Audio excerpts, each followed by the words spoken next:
Na semana passada, falamos bastante aqui, é claro, a respeito dos 60 anos desde o golpe militar de 1964.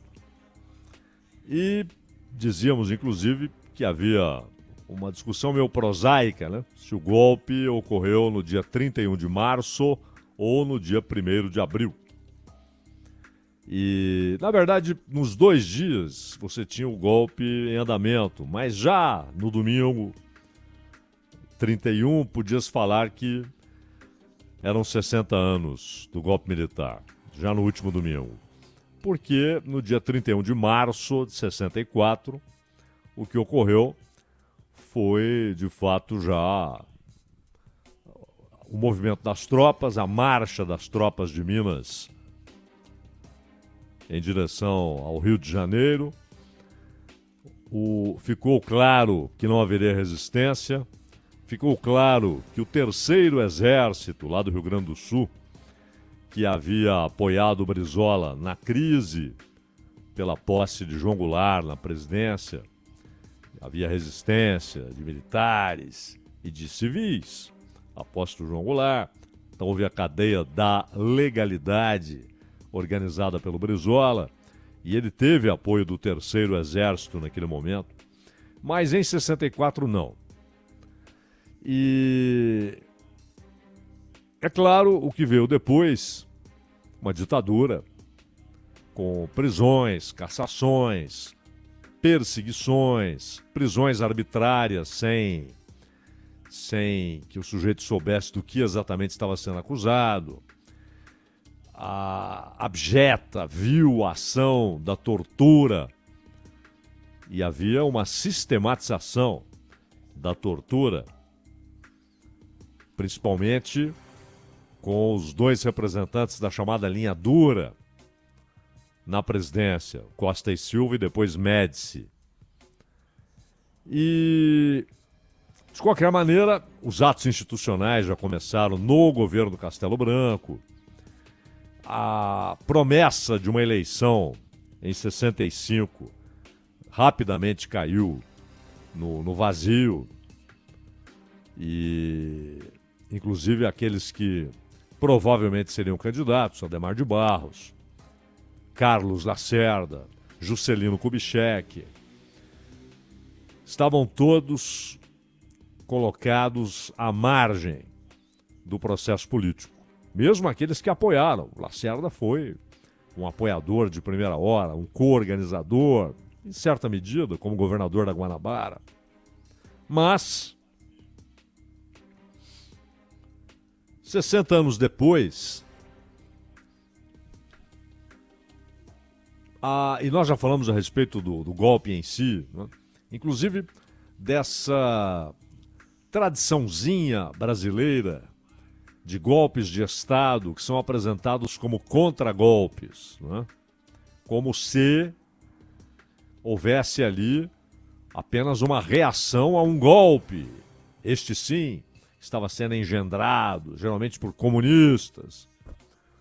Isso foi feito no Estado Novo, em 37. E já era uma ditadura antes.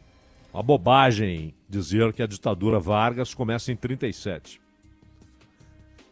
Em 35 você já tem prisões arbitrárias, sem acusações formais, tortura, morte, assassinatos praticados pelo Estado contra os que estavam sob custódia do Estado, deportações, inclusive para a morte, como o caso Olga Benário e assim por diante. E em 37, porém, utiliza-se um plano que era irreal, não havia, né, para tentar justificar o golpe dentro do golpe. Uma ditadura escancarada, com fechamento do Congresso. Getúlio fechou o Congresso. Interessante que quando ele é removido em 45, o que ele faz? Se candidata ao Senado. Se candidata a ser membro daquele Congresso que ele havia fechado. Pois bem, Mas 60 anos depois do outro golpe, de 64, há muitas famílias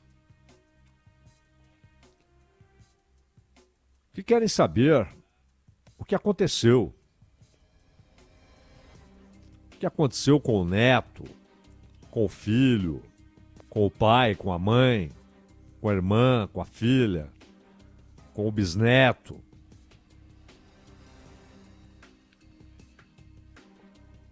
Desapareceram. Ou então foram encontrados mortos. Como foi essa morte? Qual a responsabilidade do Estado? Aquela menina, aquele sujeito, aquele sindicalista, aquele jornalista, aquele advogado, aquele militar, eles foram mortos pelo Estado? E mais, embora a Guerra Fria tenha sido um dos fatores que desencadearam o golpe, a embaixada dos Estados Unidos em Brasília trabalhou febrilmente pelo golpe. O Departamento de Estado e o Departamento de Defesa e, obviamente, a Casa Branca trabalharam a todo vapor para que houvesse o golpe. Brother Sun, essa operação histórica. Navios do Comando Sul dos Estados Unidos para garantir o golpe no Brasil. Como deram golpe na Guatemala, em Cuba, 2 vezes. Na Nicarágua, em El Salvador, na Argentina, 2 vezes. No Chile. Na Ucrânia, no Paquistão. Não param. Mas embora a Guerra Fria tenha acabado, hoje você tem, na verdade, uma retomada, um recomeço de um mundo bipolar, com 2 grandes blocos distintos e se enfrentando no campo econômico, comercial, político, áreas de influência, no campo militar, no campo científico, no campo tecnológico, no campo espacial. Tudo o que caracterizava a Guerra Fria está de volta. Não há dúvida. E há os elementos internos. Porque você tem o Estado como instrumento de classe, instrumento de dominação, o mais poderoso instrumento de dominação. O Estado e suas instituições, seus braços, inclusive o braço armado. E você tem, nas democracias, assim chamadas, você tem os modelos de moderação, não é?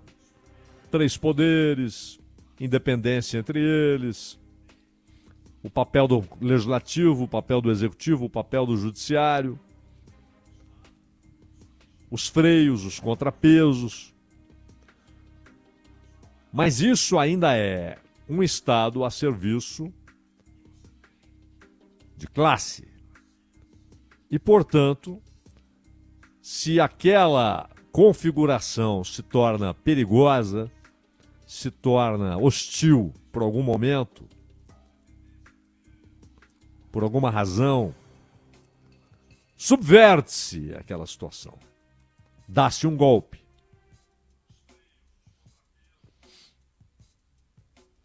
Então é preciso sempre estar atento. Golpe de Estado não é algo anacrônico, que ficou no passado, um fenômeno do século XX. Não.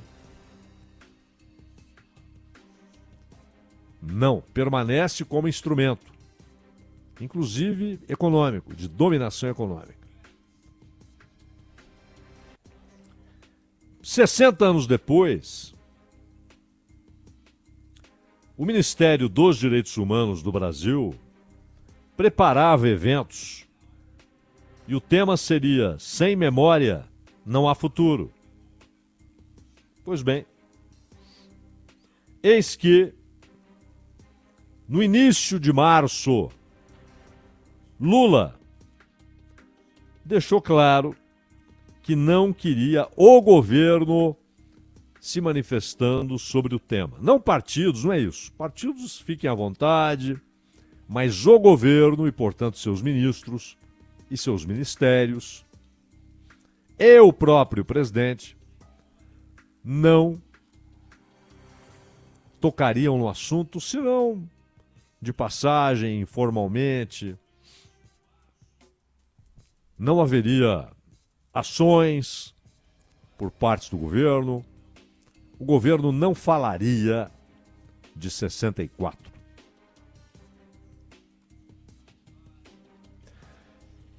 O Silvio Almeida, particularmente, estava muito envolvido com a ideia de organizar diversos eventos em memória e basicamente cobrando que aquilo que ainda está oculto, que está encoberto,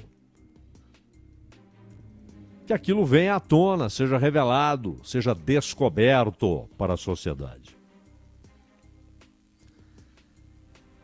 E esse projeto de criação do Museu da Memória e da Verdade foi anunciado há mais de um ano pelo então ministro da Justiça, Flávio Dino.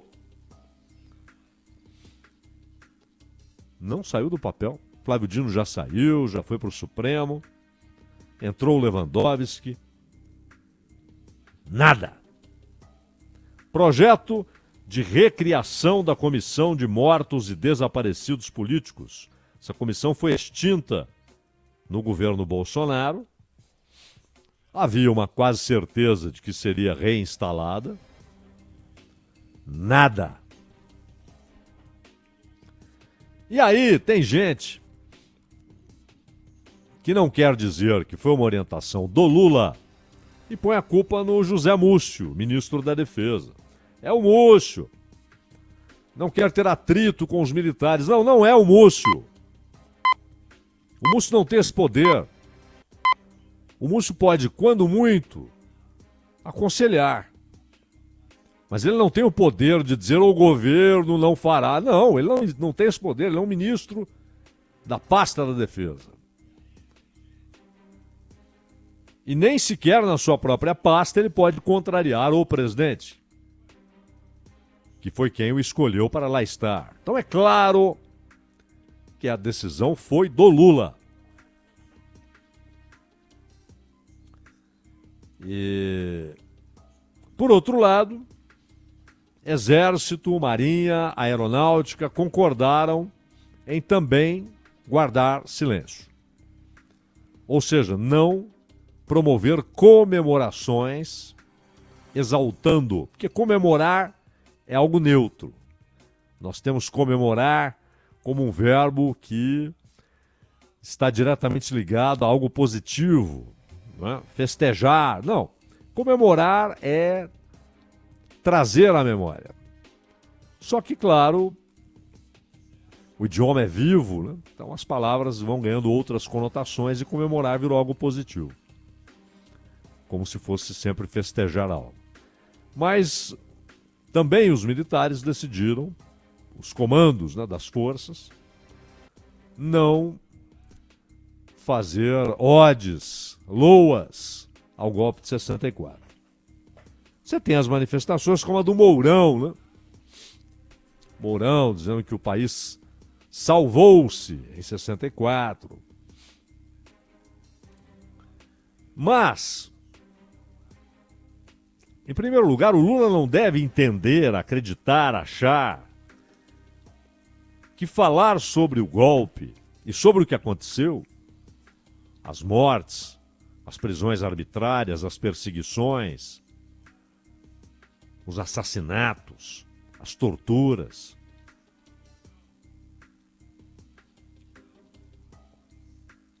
as cassações. Ele não deve achar que isso é provocação. Até porque quem está hoje nas Forças Armadas nada tem a ver com as decisões tomadas em 64 e depois, até 85. Alguns eram cadetes, outros eram crianças. Outros eram já oficiais, mas de baixa patente. Não mandavam coisa alguma. E vale notar que o PT se manifestou como partido, mas o governo, silêncio. Por que esse silêncio? O Lula receia o quê? Ele não é um defensor da ditadura. 60 anos, efeméride, número redondo. Uma boa ocasião para ele, na presidência, se manifestar a respeito daquele período. Ele que foi preso naquele período. Aliás, ele contava sempre, ainda conta vez ou outra, que foi preso e ouviu na Rádio Bandeirantes a informação de que ele estava preso. E quando ele ouviu na Rádio Bandeirantes a informação de que ele estava preso, ele ficou aliviado. Porque ele falou, bom, não vão me matar. Porque agora já é uma informação pública. Já sabem onde eu estou, que eu estou preso. Se eu desaparecer, já sabem onde eu estava. Antes de desaparecer. E, por outro lado, a Comissão da Verdade tem a sua recriação adiada indefinidamente. E não é um tribunal, porque houve uma anistia decidida em 79. Não se trata de revogar a anistia, mas de dizer para as famílias: olha, descobrimos o que aconteceu com seu neto, com seu pai. Descobrimos o que aconteceu com a sua filha, com a sua irmã. E há a responsabilidade do Estado. O Estado lhe deve uma indenização, porque ele foi morto ou ela foi morta pelo Estado. E o Lula vai adiando indefinidamente o restabelecimento da Comissão de Mortos e Desaparecidos da ditadura militar. De novo, a ideia de evitar atrito. Primeiro que governante, portanto alguém que foi alçado pela sociedade à condição de líder, não deve trabalhar com receios. Não deve ficar se limitando por conta de receios que muitas vezes não são reais, não dizem respeito a possibilidades reais. São receios que foram ali cultivados ao longo do tempo e que se mantêm, até se fortalecem.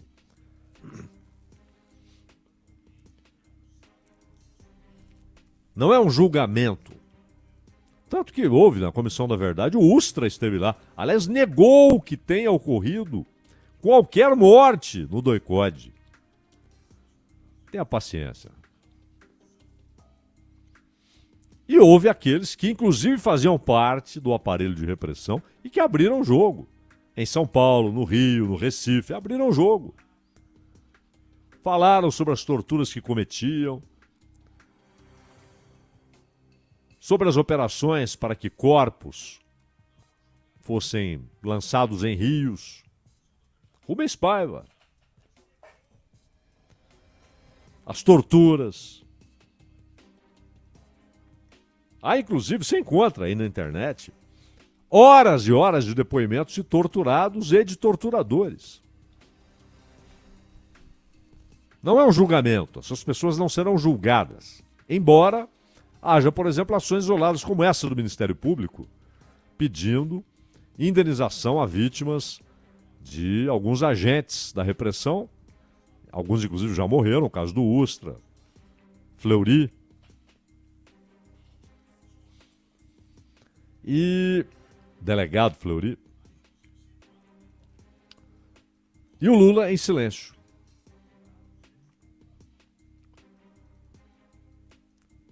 É uma satisfação que o Estado brasileiro deve.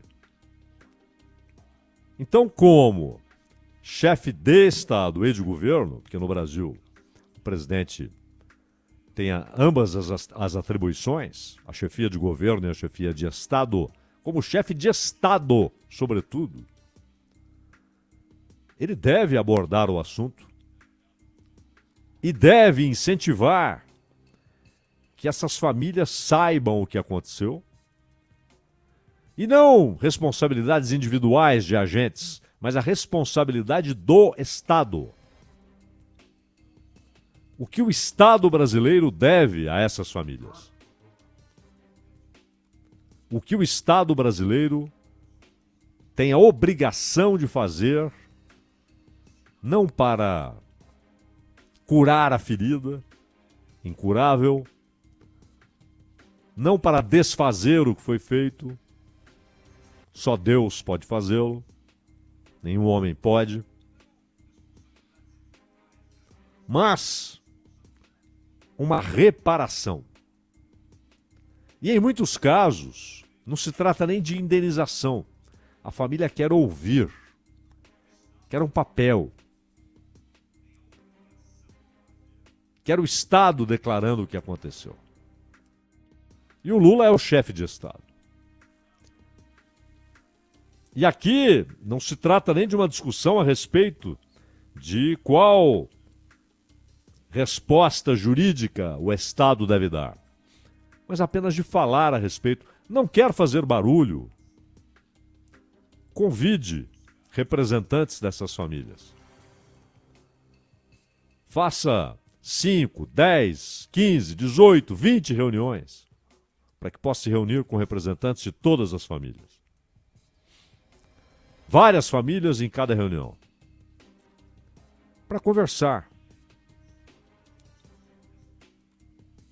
Consolar. Em nome do Estado, que lá atrás foi o criminoso, foi o torturador, foi o assassino. O Estado. Então, em nome do Estado, fazer essa reparação moral, pessoal, com consolo. E claro, aí já não é algo que o presidente pode decidir sozinho, mas estabelecer, inclusive, um mecanismo decente de reparações. E a reparação em si já é uma palavra inadequada, porque é irreparável. Inclusive para quem sobreviveu. É irreparável. Sinceramente, não faz sentido, porque não são nem as Forças Armadas. Foi o Estado brasileiro. Inclusive civis. E grande parte da sociedade civil, inclusive da imprensa, alimentaram aquela situação. Pediram, provocaram, como diria e disse o Castelo, as vivandeiras bolindo com os granadeiros, né? Uma parte considerável da imprensa brasileira teve papel para que o golpe ocorresse e para a manutenção do golpe. Alguns reagiram ao longo do tempo. Enfrentaram a censura, buscaram meios alternativos. Davam um jeito de mostrar para seus leitores, como fez o Estadão, o Jornal da Tarde, que aquela matéria havia sido censurada, etc. Mas grande parte da imprensa, dos meios de comunicação, jornais, rádios, TVs, uma parte considerável, participou do golpe e de sua manutenção. Então, não é a preocupação com afrontar, com irritar o comando das Forças Armadas. Isso não tem nada a ver. Não é esse o caminho. É a responsabilidade como chefe de Estado de dizer o Estado brasileiro fez e passados 60 anos, muitas famílias ainda não sabem o que ocorreu de fato. E muitas famílias nunca nem sequer ouviram um pedido de desculpas. Danilo Gobato. Lembrando que o comentário, tema de abertura do Cláudio Zaidan aqui no Bandeirantes Acontece, fica sempre disponível em podcast. Tá no Spotify, tá no Deezer, tá no TuneIn, tá no Apple Podcast, em todos os agregadores de podcast. É só pesquisar, procurar ali por Entendendo a Notícia.